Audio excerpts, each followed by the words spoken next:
Hello dear student, आज हम BA part प्रथम के फिजिकल ज्योग्राफी प्रश्न पत्र की बात करेंगे। इसके अंतर्गत हम पर्वत निर्माणकारी सिद्धांत की बात करेंगे। पर्वत किसे कहते हैं डियर स्टूडेंट? सबसे पहले हमें इस चीज़ का थोड़ा सा आइडिया हो जाएगी। पर्वत या पहाड़ भूपृष्ठ पर द्वितीय श्रेणी के महत्वपूर्ण उच्चावच हैं डियर स्टूडेंट। सामान्यतः अपने निकटवर्ती धरातल से एकदम ऊंचे उठे हुए भाग जो कि शीर्ष की ओर सक्रिय होते हैं पर्वत कहते हैं। सैलिसबरी के अनुसार पर्वत विशेष ऊंचाई वाले वे स्थल रूप होते हैं जिनका शिखर बहुत संकुचित होता है। फ्रिंच के मतानुसार समुद्र तल से 600 मीटर से अधिक ऊंचे उठे भाग जो निकटवर्ती धरातल से 26 डिग्री से 35 डिग्री तक कोण बनाते हैं पर्वत कहलाते हैं। सारांश रूप में हम कह सकते हैं कि पर्वत अपने निकटवर्ती धरातल से डियर स्टूडेंट 600 मीटर से अधिक ऊंचा भाग होता है। उसका ढाल 25 डिग्री से 40 डिग्री के मध्य होता है। आधार चौड़ा एवं शीर्ष सकरा होता है। धरातल के लगभग 27% भाग पर पर्वत पाए जाते हैं। विस्तार एवं आकृति में पर्याप्त भिन्नता के कारण कई पर्वत कई रूपों में पाए जाते हैं, जैसे पर्वत शिखर, पर्वत कटक, पर्वत श्रेणी, पर्वत तंत्र, पर्वत वर्ग, पर्वत श्रृंखला, एकाकी पर्वत आदि। तो डियर स्टूडेंट, ये जो पर्वत हैं उनका कुछ वर्गीकरण भी डियर स्टूडेंट किया गया है। मुख्य रूप से हम देखें तो उसमें मुख्य रूप से ऊंचाई के आधार पे भी है। नीचे पर्वत, कम ऊंचे पर्वत, घर्षित पर्वत, अधिक ऊंचे पर्वत। रचना विधि के अनुसार देखें तो वलित पर्वत भी हैं, गुंबदाकार पर्वत हैं, ब्लॉक या भ्रंश पर्वत हैं, अवशिष्ट पर्वत हैं, संग्रहित पर्वत हैं।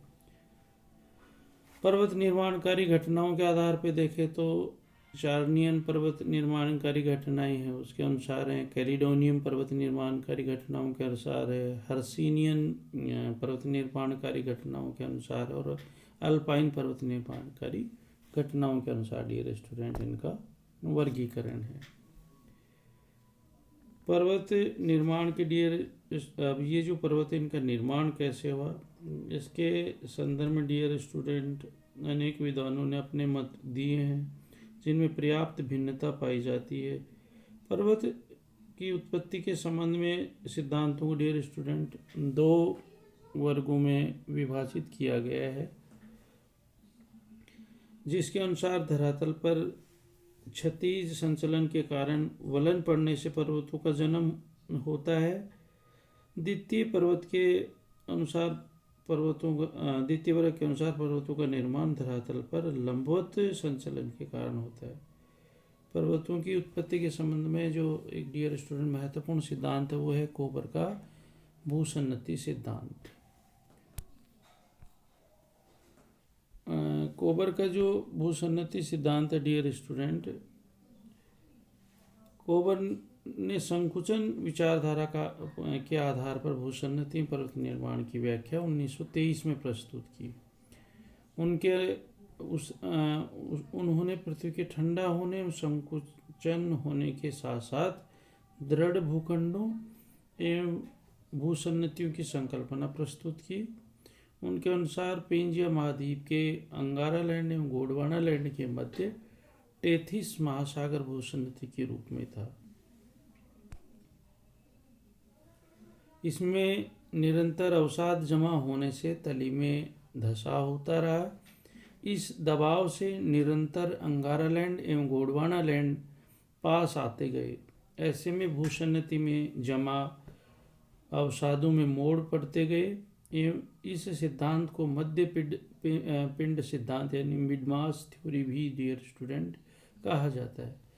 इस डायग्राम के माध्यम से समझाया गया है कि जो किनारे का भाग हो अगर प्रदेश के नाम से, मध्य में सीमांत श्रेणियां हैं, बीच में जो प्रभावित नहीं हुआ वो भाग मध्य पिंड के नाम से जाना जाता है। और ये जो शक्तियां जो काम बल जो काम कर रहा है उनको डायरेक्शन को दिखाया गया है कि कि भूसन्नति के ऊपर दोनों तरफ से जब दबाव पड़ता है तो धीरे धीरे वो वलित होकर के प्रश्रृंखला के रूप में उसका निर्माण होता है। कोबर का सर्वाधिक ध्यान दृढ़ भूखंडों तथा भूसन्नतियों के संबंधियों में डियर स्टूडेंट संबंध स्थापित करना था। इनका सिद्धांत संकुचन शक्ति पर आधारित था। वर्तमान पर्वतों के स्थान पर कोबर ने भूसन्नतियां स्थित बतलाई जो कि पर्वतों का निर्माण स्थल थी। उन्होंने पर्वत निर्माण की दो अवस्थाएं बतलाई, भूसन्नति के निर्माण की अवस्था और पर्वत निर्माणकारी अवस्था। डियर स्टूडेंट, प्रथम अवस्था भूसन्नतियों के निर्माण की होती है। भूसन्नतियां सकरे व लंबे जलपूर्ण ग्रत होते हैं। डियर स्टूडेंट, प्रत्येक भूसन्नति के दोनों पार्श्वों पर दृढ़ भूखंडों की स्थिति होती है। कोबर ने इन्हें अग्र प्रदेश या क्रेटोजोन कहा है।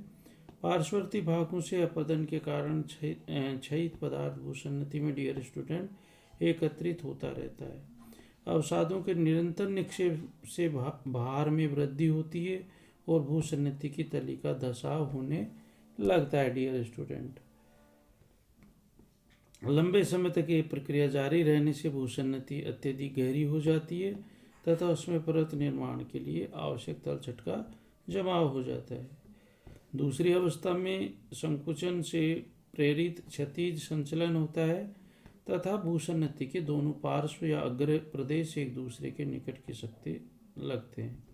दोनों पार्श्वों के निकट आने से अत्यधिक उत्पन्न संपीड़न की शक्ति के कारण डियर स्टूडेंट भूसन्नति के तलछट में मोड़ पड़ने लगते हैं। इससे दोनों किनारों पर दो पर्वत श्रेणियों का जन्म होता है जिन्हें कोबर ने रैंड केटेन कहा है। यदि संपीड़न की शक्ति डियर स्टूडेंट सामान्य होती है तो मात्र पार्श्ववर्ती किनारों पर पर्वत श्रेणियों का निर्माण होता है तथा बीच का भाग वलन की प्रक्रिया से अप्रभावित रहता है, जिसे कोबर ने स्वासीन वर्ग या मध्य पिंड कहा है। यदि संपीड़न की शक्ति अत्यधिक तीव्र होती है तो भूसन्नति का समस्त तलछट वलित होकर पर्वत में बदल जाता है तथा मध्य पिंड का निर्माण डियर स्टूडेंट उसमें नहीं होता है। इस सिद्धांत की व्याख्या कोबर ने वलित पर्वतों के उदाहरण देकर की है। उन्होंने बताया कि टेथिस भूसन्नति के उत्तर में यूरोप तथा दक्षिण में अफ्रीका दृढ़ भूखंड थे। उनके निकट खिसकने से आल्पस पर्वत श्रेणियां बनी। डियर स्टूडेंट, हैंगरी का मैदान मध्य पिंड के रूप में स्थित है। इसी प्रकार हिमालय तथा कुनलून पर्वत के मध्य तिब्बत का पठार मध्य पिंड का उदाहरण है, जो कि टेथिस भूसन्नति के दोनों पार्श्वों पर स्थित अंगारा लैंड व गोंडवाना लैंड जैसे दृढ़ भूखंडों के एक दूसरे के निकट खिसकने का परिणाम है। यदि हम इसका बेसिक सिद्धांत था डियर स्टूडेंट, यानी प्रभावित भाग था इस संकुचन के कारण से वो आपका मध्य पिंड, और जब शक्ति ज़्यादा बढ़ती गई तो वह वलित पर्वतों के रूप में हो गया।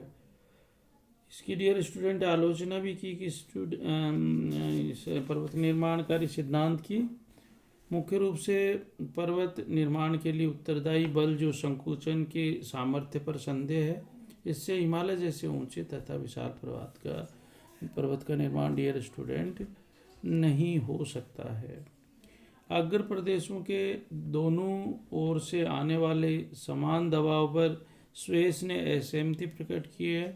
उनके अनुसार एक पार्श्व डियर स्टूडेंट खिसक सकता है। तीसरी इसकी जो आलोचना हुई है डियर स्टूडेंट की पूर्व पश्चिम दिशा में विस्तृत पर्वतों की तो डियर स्टूडेंट व्याख्या हो जाती है, परंतु उत्तर दक्षिण में विस्तृत रोकीज एंडीज पर्वतों की उत्पत्ति स्पष्ट नहीं होती है। चौथा डियर स्टूडेंट की भूसन्नतियों के वितरण का समुचित उल्लेख नहीं किया गया है। तो इस प्रकार से डियर स्टूडेंट हम देखें तो ये कोबर का पर्वत निर्माणकारी सिद्धांत, जिसे भूसन्नति सिद्धांत के नाम से जाना जाता है, और मुख्य रूप से डियर स्टूडेंट इस सिद्धांत में संकुचन विचारधारा पर आधारित था। अंगारा लैंड और गोंडवाना लैंड के मध्य में टेथिस नामक भूसन्नति की कल्पना की गई। निरंतर जब इसमें जमाव होता गया, तली पर दबाव पड़ा, तो भूषण नतीमी के में जो अवसाद थे उनमें मोड़ पड़ते गए और मध्य पिंड के रूप में कुछ भाग भी बना। कुछ प्रदेश थे उनको अग्र प्रदेश के नाम से जिसे क्रेटोजोन कहा। कुछ भाग जो इनकी सब उसके अंतर्गत है उसमें मुख्य रूप से हम देखते हैं तो जो इसका जो पर्वत श्रेणियों का जन्म होता है जिसे कोवन ने रेनकेटेन कहा। और जो अप्रभावित भाग था श्वासीन वर्ग यानी मध्य पिंड के रूप में कहा गया। सिद्धांत तो काफ़ी कुछ व्याख्या करने में सफल रहा लेकिन समय के साथ आगे चल करके इसको नकारा गया और डियर स्टूडेंट इसकी आलोचना भी की। थैंक यू डियर स्टूडेंट, निश्चित रूप से ये आपको समझ में